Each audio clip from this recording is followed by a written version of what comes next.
Okay, good morning students. Today's topic is combinatorics. We will learn different types of combinatorics. So here you can see 4 different types of combinatorics. So first we will talk about sum rule. Sum rule. What is it? What does sum mean in Kazakh language? Sum means kosu, yeah? Okay. Rawan, can you read definition of sum rule? Sum rule is choose one of different independent options, and its formula is A plus B. Yeah, it's A plus B. For example, if 2 objects are independent to each other, it means you cannot do it at the same time. For example, I cannot wear hat and I cannot wear cap at the same time. То есть, сам рулда біз какое-то действиені, екі действиені одновременно жасай алмаймыз. Допустим, мен кепканы и шляпаны одновременно кие алмаймын. Сол кезде варианттардың санын санау үшін біз просто қосамыз. Допустим, задачаны мысалда оқиық. Так, келесі Дамир, can you read example for sum rule?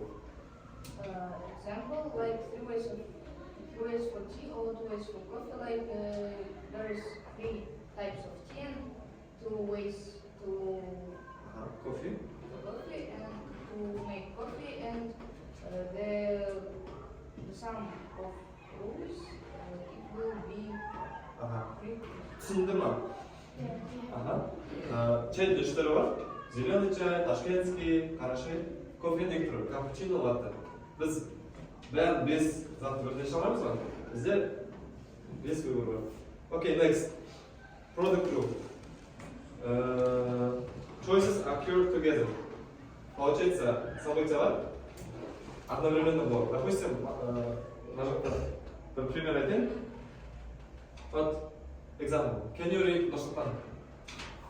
Example of 3 shirts multiplied 2 pants equal 6 objects. Pant дегенде? Кофтаны шығар, да? Жоқ, штаны, анау футболка, да? T-shirt, рубашка и шалбар. Біз екеуін бір уақытта қолданамыз ба? Да? Получается, 3 түрлі рубашканың біреуін таңдаймыз и 2 түрлі шалбардың біреуін таңдаймыз. Значит, біз оларды көбейтеміз. Түсініп па? Неліктен көбейтіп отырамыз? Окей. Допустим, мынандай задача болса, бізде машинаның номері бар деген.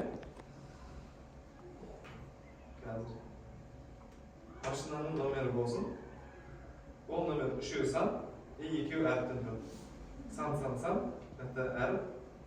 А, допустим, 1, 2, 3, әріп. Енді бізде қанша машинаның номерін құрастыруға болады?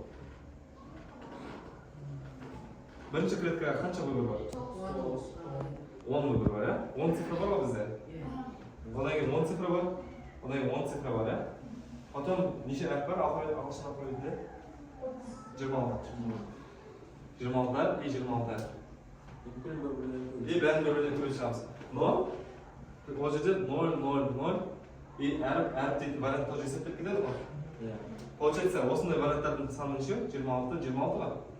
То есть 0, 0, 0 деп басталады. Ағай, 26 алфавит. И осы вариантта, мына жерде варианттардың саны А болса, мынада Б болса. Let's continue. Кімге келдік? Нұрислам. Нұрислам оқыды ғой? Дай келесі Нұрахмет. Дай definition оқы. Order matters. Order деген не? Қазақша? Рет. Реттілік? Маңызды. Немесе arrangement, орналастыру деп атаймыз. Формуласы осылай. N факториал деген сөз. N факториал деген сөз. N-нан бастап 1-ге дейінгі сандарды көбейту деген сөз. Допустим, 3 факториал, ол бізде 3 көбейту 2 көбейту 1 деген сөз. Түсініп?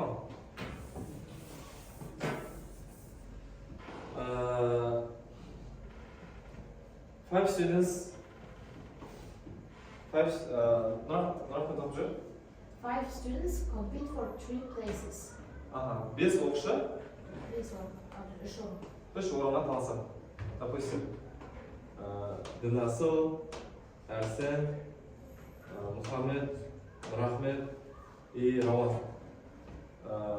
бес оқушы бар, областной олимпиаданы тек үшеуі жазады. Жоқ, 10 сыныптан бір адамызды, 11-ден бір адамызды, и 9-дан бір адамызды. Допустим, Дінасыл, Әрсен, Мұхаммед олар жеңді деп ойлайды. Олар жеңді, и олардың еще қайсы сыныптан жазатындар тоже белгісіз ғой. То есть кім бірінші орын, кім екінші орын, кім үшінші орын. Соответственно, олар солайынан жазады. Осы үшеуінің порядогы маңызды болған кезде, то есть if order matters of Дінасыл, Әрсен, Мұхаммед, then we will use the түсінікті, иә?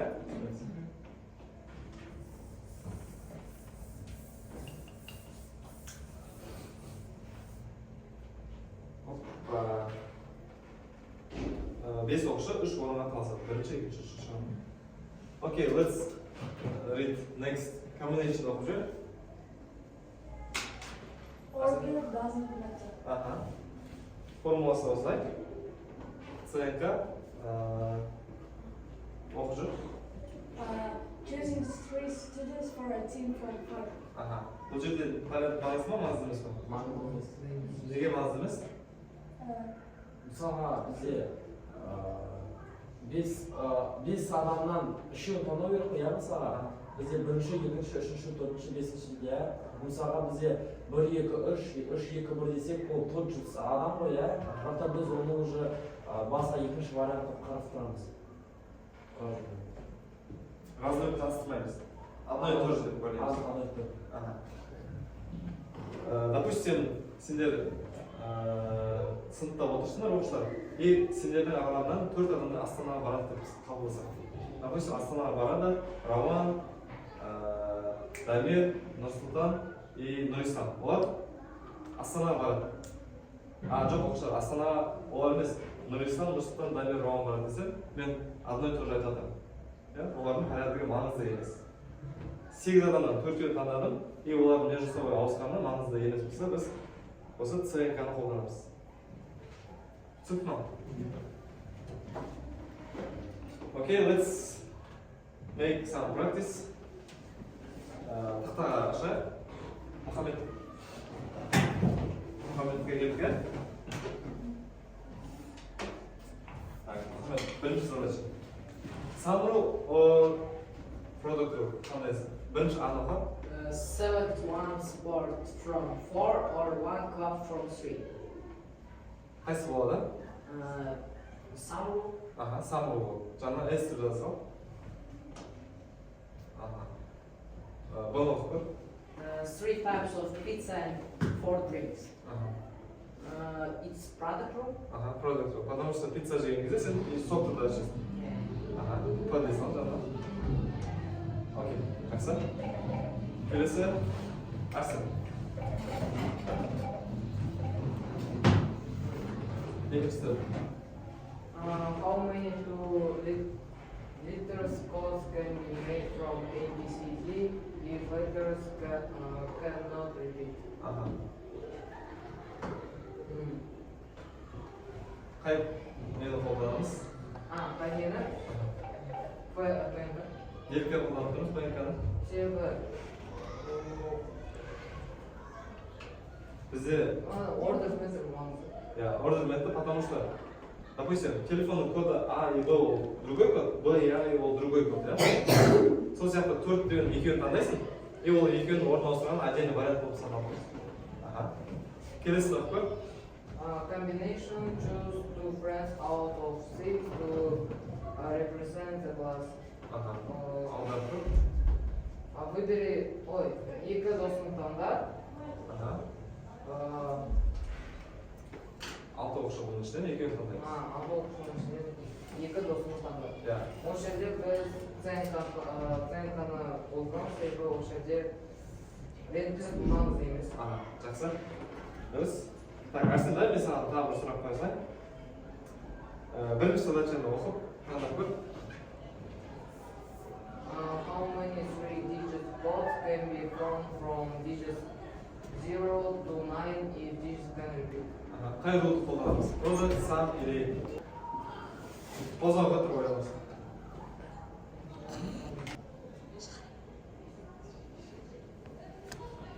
narxi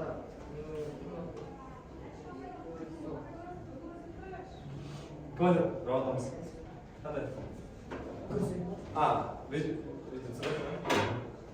Aytadi. birinchi qarabqa to'g'riz san qo'yamiz. Ikkinchisini 10 san, sebebi birinchisini 0 deb basalar, ikkinchisini 0 deb basalar, o'g'an 10, shunisini тоже 10 san qo'yamiz. Nega 0 deb basamaydi? Все, что можно. Ishdan bo'lsa 0 deb basamaydi. Допустим, telefon kodi 026 bo'limda. Mumkin. So'siyatda 10dan boshlaymiz. Bizga 3 tanbal san deb aytsa, тогда sen aytganimiz bo'ladi. Yaxshi, biz o'tiraylik ikkovida. Kelasi Muhammad, sen chiqdingmi? Kelasi sepga olamizmi? From 7 students, how many ways to select 3 for a project team? O'sha yerda ya'ni 7 balani ishini ishini tanlov kerak proyektga. Және де bizning aqda ishini tanlov uchun bizga ma'lumotlar kerak yo'q. So'ngdan biz joy aniq 7 men biz combination for qo'llanamiz. Bu ya'ni C N K bo'ladi. Tushundingmi? Yaxshi, kelasi tavsiyalarni Damir. Damir 3-chi tavsiya.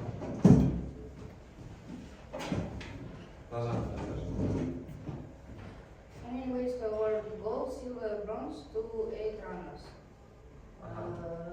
Яғни 8 спортшыға алтын, күміс және бронза қалай беруге болады? ПНК, ЦНК, продуктив самбыл. Қайсы?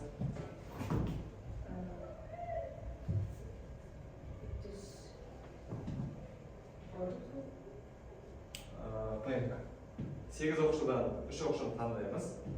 Олардың порядығы маңызды.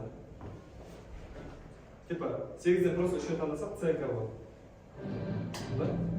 Жақсы, плюс 8-ді 3-ті білесің. Астына 8.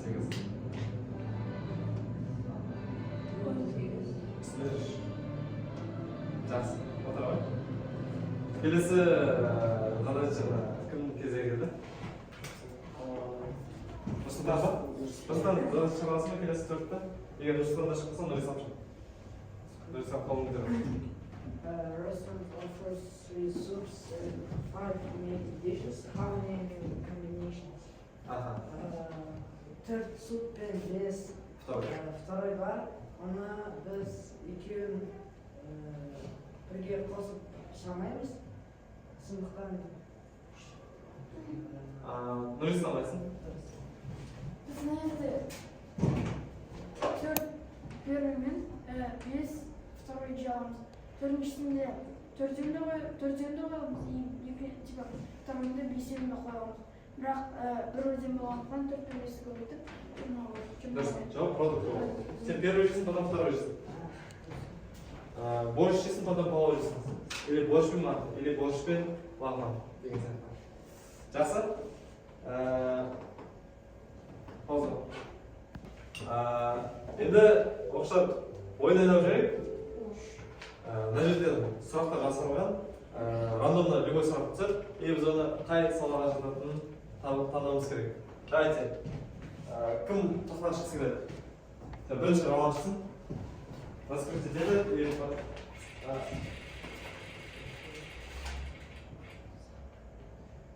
Оқып жүр, дауыстар. A student must create a password using 3 different digits chosen from the digits 0 to 9.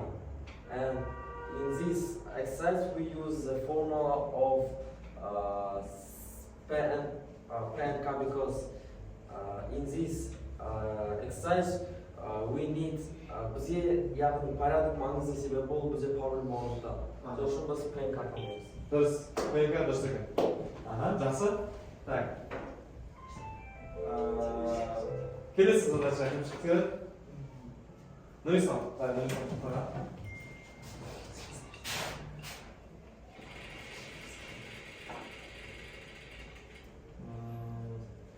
бастауымыз. From a bookshelf which is 8 different books, how many ways can you choose 2 books to read in the Specific order. Aha. Ne айтып?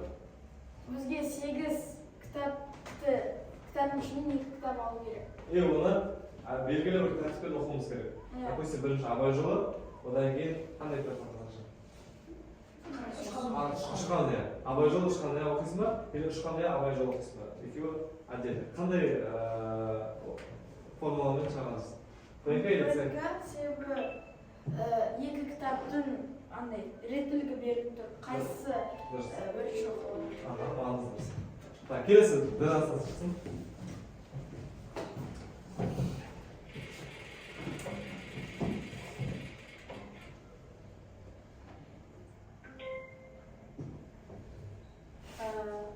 From 20 students, a teacher needs to choose 5 students to participate in a school project. Participate деген қатысу деген сөз. 12 оқушыға 5 оқушы керек екен, бір проектке қатыстыруға. Біз осы жерде ценка қолданамыз. Неге? Потому что бізге реттілігі маңызды емес. Кімдердің реттілігі? Оқушылардың. Дұрыс, ценка қолданамыз.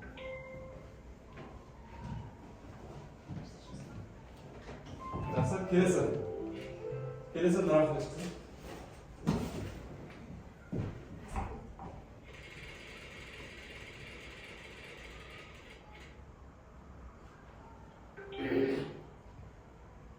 How many different three-letter arrangements can be formed using the letters A, B, C, D, E? I think, менің ойымша, бұл ПНК. Неліктен? Потому что тут order matters because it's a three-letter arrangement. Дұрыс. Келесі. Арсен.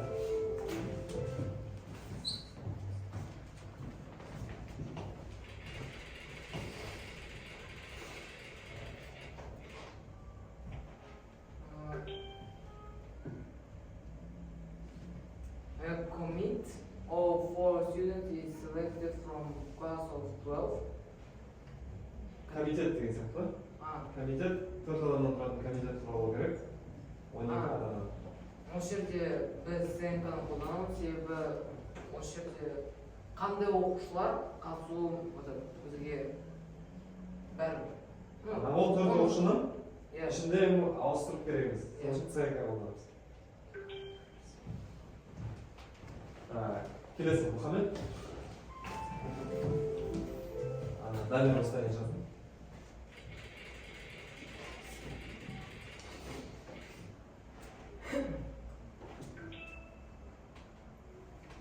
Out of 10 books, choose 3 books to take on holiday.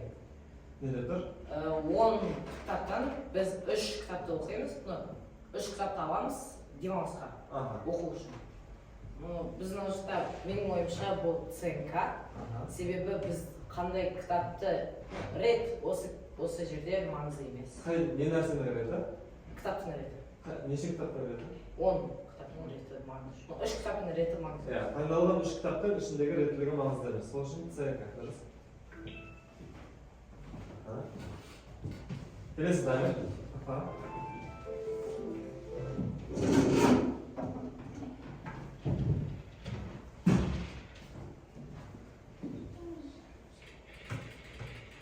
Дайын қиын задача шешіп.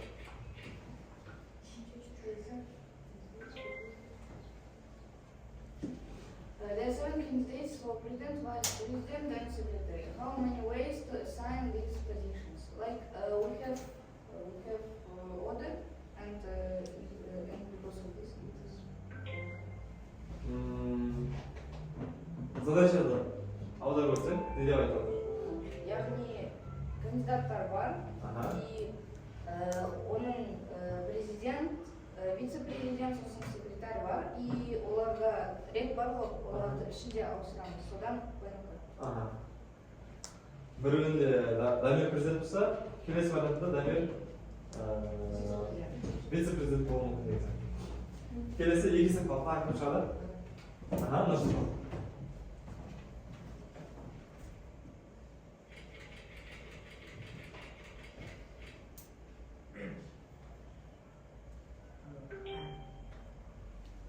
The teacher chose 5 students out of 20 to join the math competition team. Мен ойымша осы оценка себебі ол 20 оқушының ішінен математика кантына жарысына 5 оқушыны таңдайды, ол порядок бойынша керек емес. Дұрыс. Жақсы, соңғы задача дінасың? From 9 others, 3 will be chosen to be rewarded 1, 1st, 2nd, 3rd places. Осы жерде 9 атлет бар, бірақ 3-еуі ғана орын алды. Сол кезде біз ПНК қолданамыз. Неліктен? Бізге Кімдердің орны маңызды? орны маңызды себебі, алған орны. Дұрыс. Допустим, 3 адамды жеңген болса, олардың 3-еуі жеңіп тұр, 3-еуі олардың қайсы бірінші орын, қайсы екінші орын, қайсы үшінші орын екендігі маңызды. Сонымен сабақ аяқталды, осымен сұрақ бар ма? ПНК, ЦНК? Жоқ. Жақсы. Оқушылар жаңағы осыған дейінгі шараны есептерсіндегі оңай көрінеді. Давайте сол үшін бір кішкене қиын есепті қарастырып көрейік. 28 есеп шығарамыз. Қазір ойлануға өздеріне орындарында шығаруға 2 минут уақыт беріледі. Задачаның ішінде подзадачалар бар. А, Б, С, Д, Е. Бір условияға 5 задача. Осыны орнымызға шығарып қойып.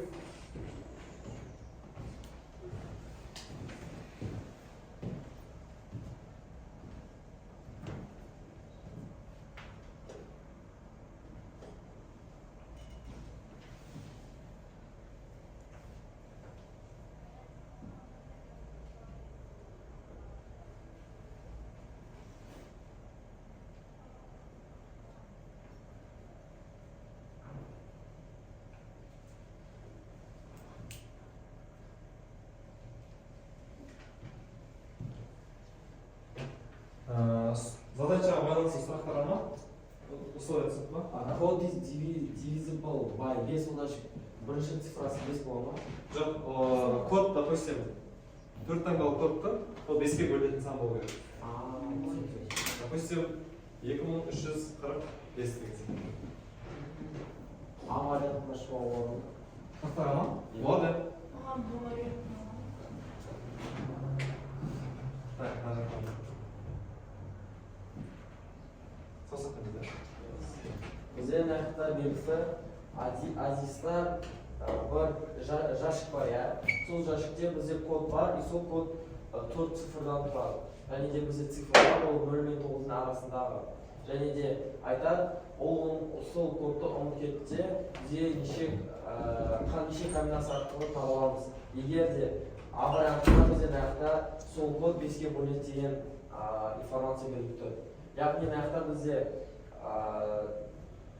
кодта 4 цифр керек қой. И сол 4 цифрда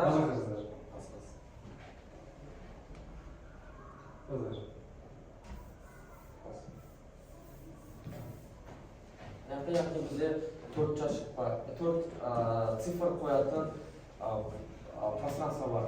Яғни маяқта біз 10 вариант қойыламыз, маяққа 10 вариант қойыламыз, маяқта 10 вариант қойыламыз. 4 жақта да. Яғни кардың бір-бірлерімен көбейтіп, бізде общий сан кодтың количествосы шығады. Яғни ол бізде оның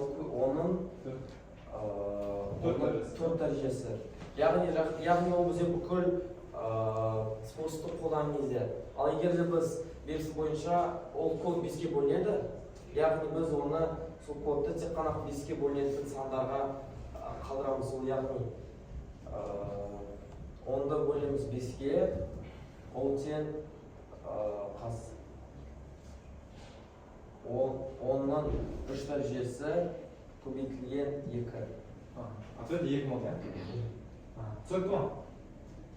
Оқушылар? Жақсы. Немесе былай да айтуға болады. Барлығында 2 выбордан тұрады. 10 выбордан болады. Бірақ ең соңында тек бізде 2 ғана выбор. Ол либо 0-ге аяқталады, либо 5-ге аяқталады. Ол да тоже 2 көбейтілген 10-ның 3 дәрежесі бар. Жарай. Мен 5 минут таймыз. 5 минут кетті. Жақсы, задачаға қайтып оралайық.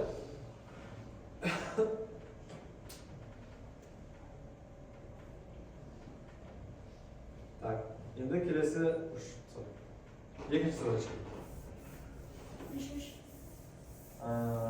Болға ма? Условиясын айтып, түсіндіріп. Берілгенде дәл солай беріледі, бірақ ол сан 2-ге бөлінеді дейді. Сол себепті бізде ана ақын қойыз.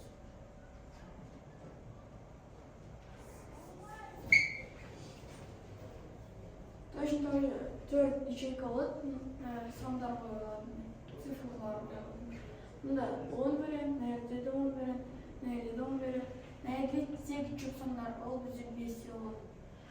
Сосын 5 көзген 10-нан 3 дәрежесі, ол бізде 5. Дұрыс. Сұрақ бар ма, оқушылар? Жоқ, жақсы. Жалғастырайық. Келесі есеп. Д условиясы. С условиясына келді. С шартында дайынсыз ба? Code is divisible by 5 and the numbers are not repeated. Шығасың ба? Давай.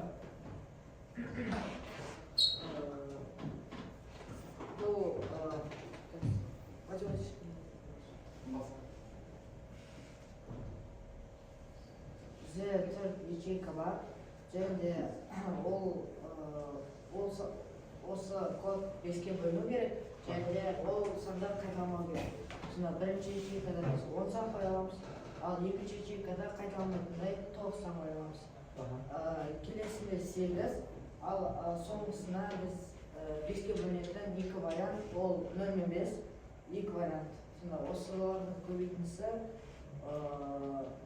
сол кодтың всевозможный варианты болады. Дұрыс па оқушылар? Ағай бір қате тапқандай сияқты бұл. Себебі мысалға біз енді нақты бірінші ячейкадан емес, төртінші ячейка бізге оған қарай жұмыс істейтін себебі бізде ол сан 5-ке бөлінеді ғой, және соңғы ячейкада бізде яғни цифр 0 немесе 5 болады. Екеуін біреуі қалғандықтан мысалы 5 болсын, біз нақты 5 қойғандықтан біріншіге 5 қоя алмаймыз ғой. Яғни нақты 5 қайта қалған үшін нақты 10 емес 9 вариант болады. Какой-то бір А деген бір әріп болады, иә? Сол кезде нақты цифр қойылды, нақты цифр қойылды. Екі цифр вариант кетіп қалды. Нақты уже 9-ның орнына 8 кетеді, 8-ның орнына нақты 7 кетеді. Дұрыс. Жақсы. Нұрислам түсіндің ба? Жақсы. Так. Жақсы, задачалар уже кішкене қызық бола бастады. Енді Д-ні қарастырып көрейік.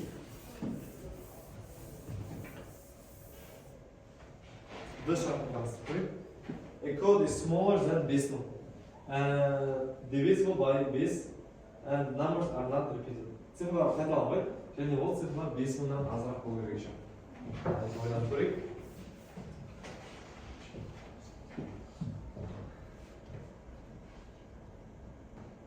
Мыңнан аз болу керек.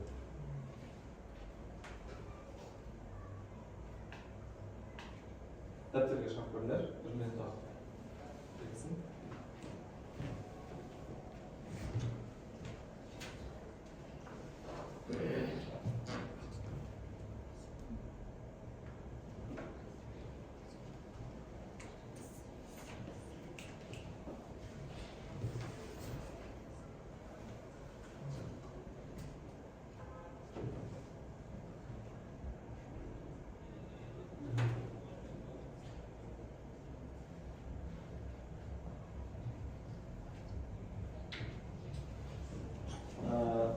Оқшар, давайте D тапсырмасын шығарып көрейік. Сосын E мен F-ті үй тапсырмасына қалдырамыз. Жақсы. Дамир бар ма? Шығарып көресіз ме? Давай. Дамир шығарады, қалғанымыз Дамирдің шешімін дұрыс еместігін тексеріп отырайық.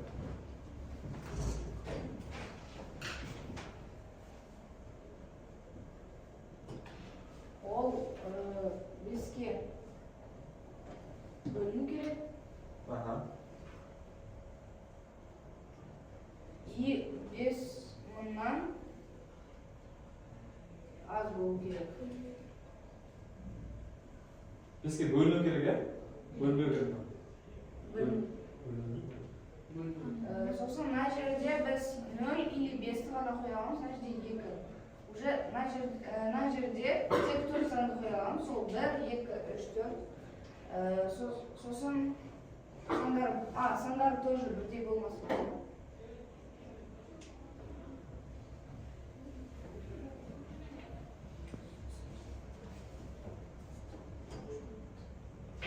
Мына жерде біз 0-ді алып тастаймыз, сонда мына жерде 4 болады.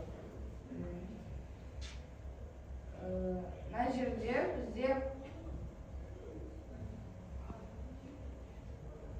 бізде 9 жоқ, 10 вариант бар.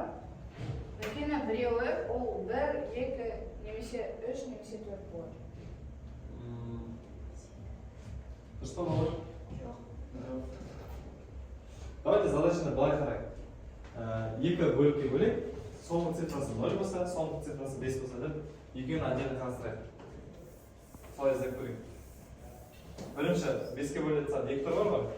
Біріншісінде соңғы 0-ге аяқталса, екіншісінде соңында 5-ке аяқталса, қалай жалғасуы мүмкін әрбір? 4 таңбалы, иә? Дальше қалай жалғасуы мүмкін, соны қарастырып көрейік. Мына жерде 0 болмайды, тек 1, 2, немесе 3, немесе 4 болады, иә? Иә. Мына жерде 4 вариант. Мына жерде бір вариант. Ол жерде 0 деген бір вариант. Мына жерде онда 1 немесе 2, осы 4-еу сандардың біреуі бола алмайды. Сонда уже 11 вариант емес, 10 вариант. Бізде неше цифра бар жалпы? 10 цифра бар, иә? 11 емес пе? 10 цифра. Сонда неше болады? Екінші? 9. 9. Дұрыс па балалар, 9 ба? 0 уже тұр ғой бізде. 8, да? 8. Одан кейін? Мына жерде уже бізде 1, 2, 3 сан болып қалды, сосын 10-нан 3 азайтамыз, жетеді. Дұрыс. 3 клетка тұр, бос емес, значит 3 клеткеде 3 түрлі сан тұр деген сөз. Оның бәрін көбейтіп шығамыз. 4, 8, 7. Тең бізде... Жарайды, көбейтмей ақ, екінші оң жағында қандай ответ болады, соны қарастырайық. Мына жерде 5 болса, мына жерде 10 вариант болады, жоқ.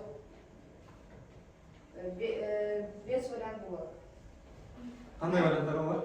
0, 1, 2, 3, 4. Дұрыс. Бізге код қой бұл, да? Иә. Код ол 0-ден басталуы мүмкін ба? Мүмкін. Сол үшін 5 вариант болады, дұрыс. Мына жерде 5 жоқ, мына жерде 5 бола алмайды, сосын мына сандардың біреуі бола алмайды. Значит, мына жерде онда бізде 8 вариант бар. Дұрыс. Мына жерде уже 3 әртүрлі сан бар, мына жерде уже 7 вариант бар. Дұрыс. Осы сандарды не себебді? Көбейтіп шығамыз. Соңында ответ, конечный ответ қандай болады? 2 болып қосылса.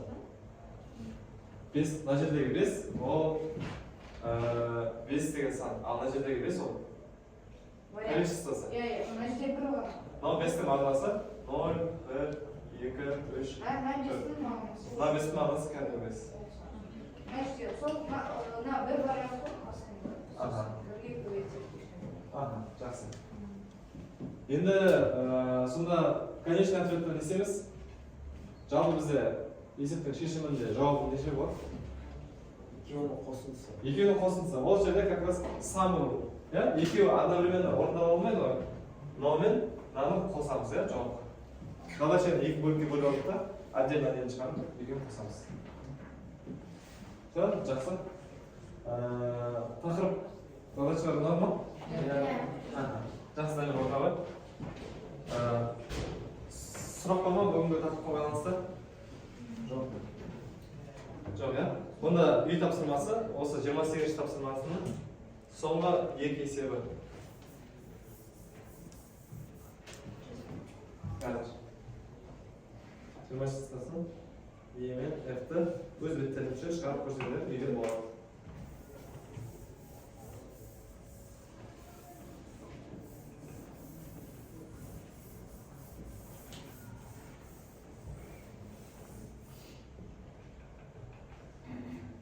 Bitti.